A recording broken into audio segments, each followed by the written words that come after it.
안녕하십니까. 경상대학교 기계공학부의 전만수 교수입니다. 이번 강의는 고체익학을 마무리하면서 여러분들이 고체익학에 관한 관심을 꾸준히 갖도록 하고 고등고체익학과의 사다리 역할을 할 몇 가지 내용을 준비했습니다. 여러분들이 세계 여행을 갔다 온다고 해서 그 쏙쏙들을 다 알 수 있는 것은 아닙니다. 그냥 소위 말하는 수박 그 달기식이죠. 그러나 그것들이 어느 날 여러분들의 운명을 바꿀 수 있는 중요한 순간에 여러분 앞에 다가올 수가 있습니다.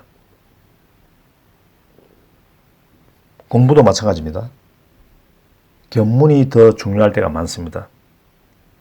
이해가 안 되는 부분은 견문을 넓히는 차원에서, 그러니까 여러분들의 미래를 대비하는 차원에서 눈여겨 봐주기 바랍니다. 이 강의에서 특별히 준비한 내용은 3차원 공간상의 응력과 비행률 및 응력 불변치와 유효 응력, 구조 해석을 위한 일반화된 경계치 문제와 응용 사례, 그리고 에너지 방법론으로서 카스티글리아노 이론 등입니다.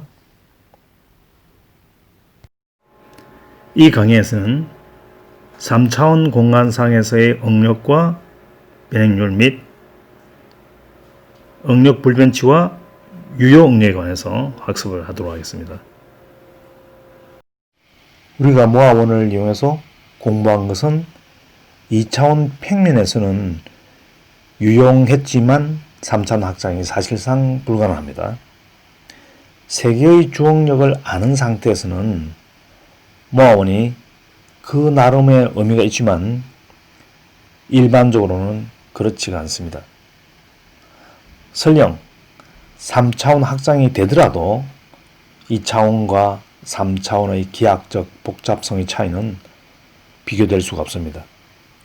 따라서 우리가 수학에 의존하는 것이 마땅합니다. 수학적으로는 견딜 만한 정도의 난이도 증가가 일어나기 때문입니다. 행렬을 공부할 때 응력 텐사에 대한 고유치 문제, 즉 아이겐밸류 프로블럼의 배경 설명이 있었습니다. 좌표는 응력 텐사와 응력 벡터가 내적된 것으로 코지의 공식이죠.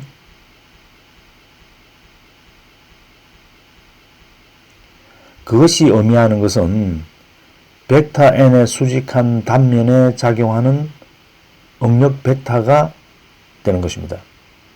이 식은 그 응력 벡터가 그 면의 방향과 일치한다는 뜻입니다. 그러니까 전단 응력이 0이 되는 조건이 되겠습니다.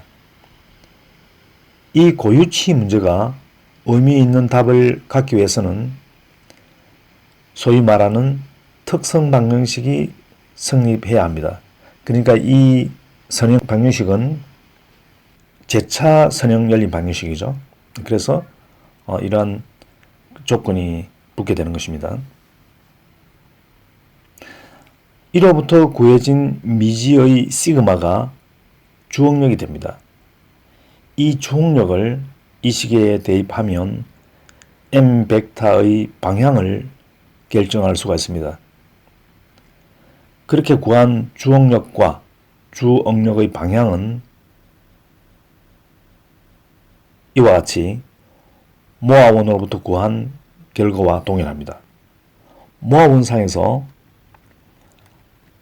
좌표 변환 문제는 이 그림에서 이 점과 이 점, 즉 A점과 B점의 좌표를 구하는 문제입니다만 수학적으로는 이와 같은 변환 법칙으로 이 문제를 해결할 수가 있습니다. 자, 이제 앞에서 확인한 수학적 방법을 3차원으로 확장해 보겠습니다. 3차원 응력의 좌표 변화를 먼저 생각해 보겠습니다. 이 차원에서 공부했었던 변환 법칙을 3차원에 적용하면 이렇게 됩니다. 어떤 기계량이 2차 텐사이면 무조건 이런 좌표 변환 법칙을 만족합니다. 물론 응력이 2차 텐사량이라는 것은 증명 가능합니다만 약간의 수학적 및 역학적 지식과 기교가 필요합니다. 상세 설명은 참고 문헌으로 대신하겠습니다. 자, 이 행렬을 변환 행렬이라고 합니다. 변환 행렬의 성분은 이렇게 정의됩니다. 즉, I'축과 J축이 이루는 각도의 코사인 값을 변환 행렬의 I'J 성분으로 취합니다.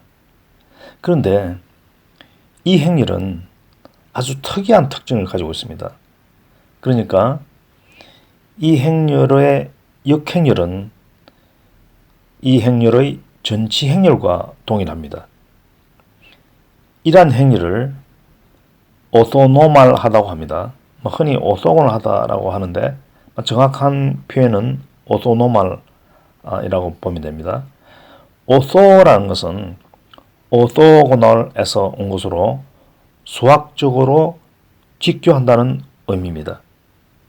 그러니까 임의의 두 행 또는 두 열을 내적하면 0이 된다는 뜻입니다. 그리고 그 자신끼리 내적하면 그 크기가 1이 된다는 뜻입니다. normal이라는 것은 normalization, 어떤 크기를 1로 만든다는 그런 뜻을 가지고 있습니다. 그리고 이 변환 법칙은 변환 행렬이 선곱셈되고 그것의 전체 행렬, 즉 역행렬이 후곱셈되어 있습니다.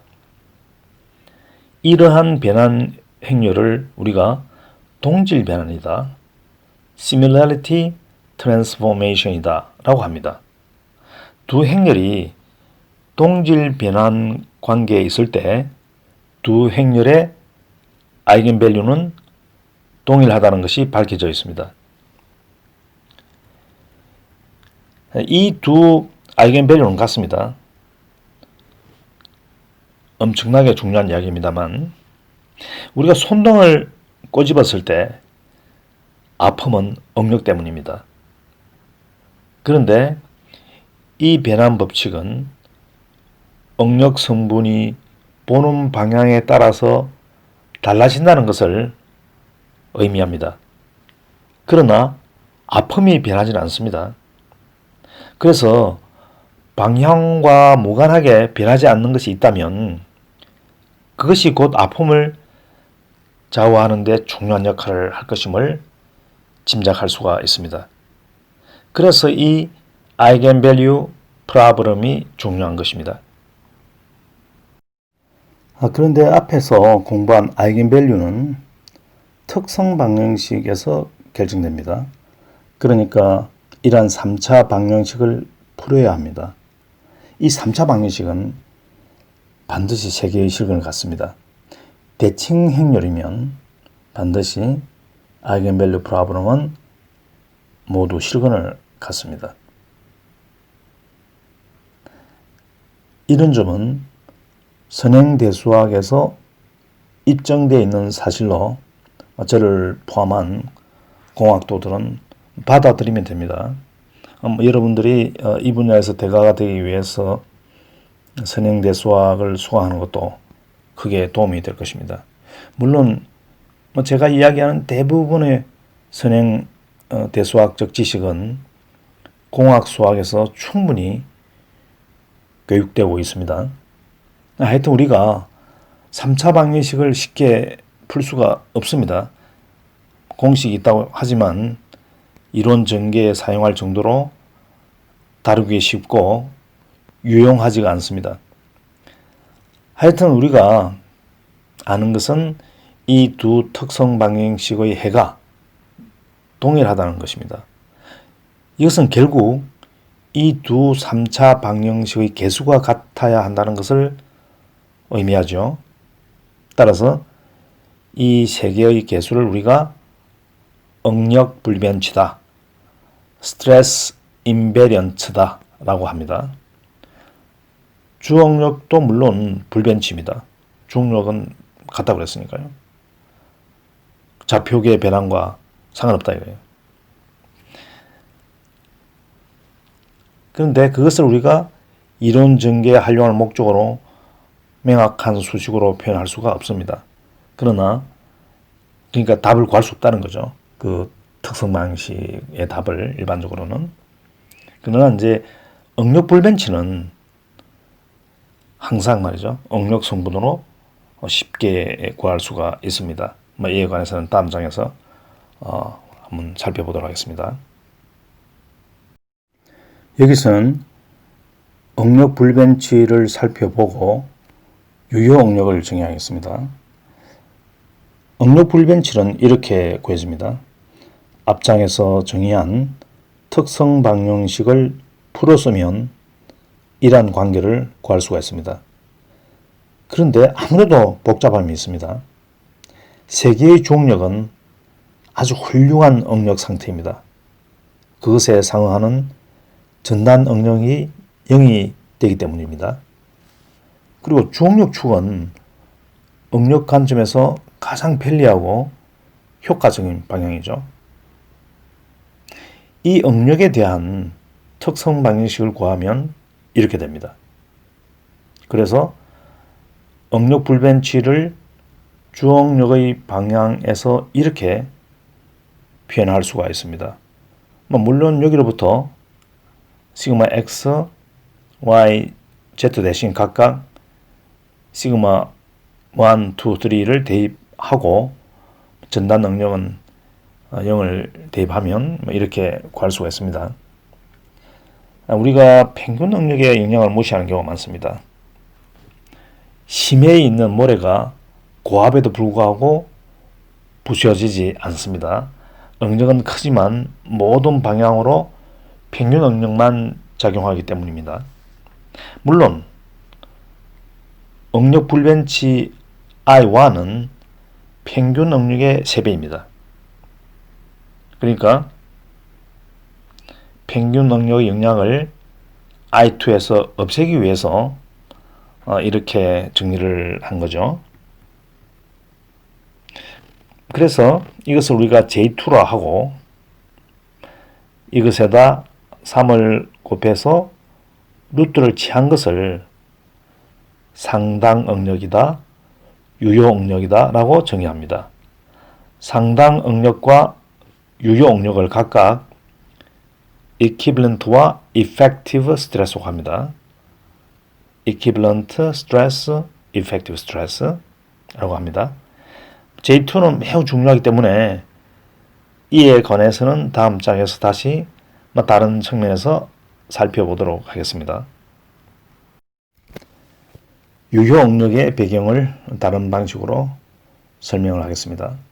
자, 여기서 주응력 축에서 법선 벡터의 방향이 플러스 마이너스 1, 플러스 마이너스 1, 플러스 마이너스 1인 면을 생각해 봅시다. 이 그림에서는 한 면만을 보여주고 있습니다. 상부에 4개, 하부에 4개가 존재합니다. 그러니까 총 이런 면들이 8개 있죠. 주응력 축에서 보았을 때 0이 아닌 응력 성분은 법선 응력 성분 3개, 즉 시그마 1, 시그마 2, 시그마 3이고 팔면체의 표면에 작용하는 응력 벡터는 이렇습니다.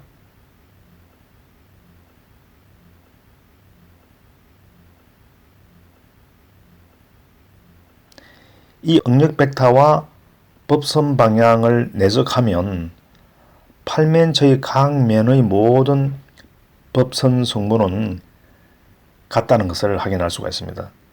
왜냐하면 N1, N2, N3는 방향과 상관없이 모두 제곱하면 3분의 1이 되기 때문입니다. 그리고 응력 벡터의 절대값의 제곱은 피타고라스의 정리에 따라 응력 벡터의 법성 성분과 그의 수직한 성분을 각각 제곱해서 더한 것과 같습니다. 따라서 전단 응력 성분은 이렇게 정리가 되죠. 이것은 앞장에서 정의한 유효 응력과도 불가분의 관계가 있음을 알 수가 있습니다. 그리고 편차 응력, 즉 디베트릭 스트레스에 관해서 정의하고 설명하겠습니다. 법선 응력의 평균 응력을 뺀 것을 편차 응력이라고 정의합니다. 편차 응력도 2차 텐사이며 앞에서 설명한 바와 같이 불변치 등을 갖게 됩니다. 이때 편차 응력의 불변치를 J로 표시하고 세 개의 법선 성분의 합으로 정의되는 J1은 당연히 0이 됩니다. 그리고 이미 사용한 J2는 편차 응력의 두 번째 불변치입니다. 편차 응력의 정의에서 델타 IJ는 크로네컬 델타인데 두 지수가 동일하면 1이고 다르면 0이 된다는 뜻입니다. 0입니다. 뜻이 아니고 0입니다. 이 정의입니다. 그래서 이 식이 의미하는 바는 법선 방향의 평균 응력을 빼줬다. 이런 뜻이 되겠습니다. 이 슬라이드를 다시 정리하면 우리가 octahedral surface가 있습니다. octahedral은 이제 팔면체인데 그 서피스에 작용하는 법선 응력은 이러하고 접선 응력은 이러하다. 그리고 그것과 디베트릭 스트레스에서의 두 번째 불변치와 관계가 있다. 그리고 그것과 우리가 유효 응력의 정의와 관련이 있다는 것입니다. 여기서는 간단히 변형률 텐사에 관해서 언급하고 넘어가겠습니다. 이미 강조된 바와 같이 변형률 텐사는 이렇게 정의됩니다. 이것은 변형률 텐사라고 하지 않습니다. 좌표 변환 법칙을 따를 때 텐서라고 합니다. 변형률은 2차 텐서량이므로 이와 같이 좌표 변환 법칙을 따릅니다. 물론 우리가 변형률이 2차 텐서량이라는 것은 증명이 가능합니다. 여기서는 우리가 생략하도록 하겠습니다. 참고 수적을 봐주기 바랍니다. 그렇기 때문에 응력에서 적용한 관련 법칙이 모두 성립합니다. 그러니까 수학적으로는 변형률이나 응력이나 같습니다. 그것이 이제 수학의 강점이죠. 우리가 수학을 하는 이유가 거기 있는 것입니다. 만약에 수학적으로 하지 않으면은 응력은 응력대로 공부하고 또 변형률은 변형률대로 또 공부를 해야 됩니다. 그럴 필요 없이 우리가 앙겔벨로 프라모이라든지 좌표 변환이라든지 이거를 수학적으로 공부하고 있으면은 응력이다 변형률이다 하는 것은 적용의 대상에 지나지 않습니다. 한편 우리가 수식을 간결하게 표현하기 위해서 지수 표현법이 고등역학에서 널리 사용된다는 걸 우리가 알 수가 있습니다. 물론 별거 아닙니다. 그냥 약속에 지나지 않습니다. 한번 눈여겨봐 주기 바랍니다. 좌표에 관한 편비분은 이렇게 칸마와 지수로 표현합니다. 변이가 U, V, W로 표시되죠. 대개 이것은 지수 표현법에서는 U1, U2, U3로 표현됩니다. 좌표 XY, Z를 X1, X2, X3로 표현합니다. 그래서 U1, 1은 partial U1, partial X1, 즉 partial U, partial X를 의미합니다. 지수 표현법이 적용될 때마다 그때그때 간단히 설명을 하겠습니다. 익숙해지는데 다소 시간이 소요되는 그런 문제가 있기 때문입니다.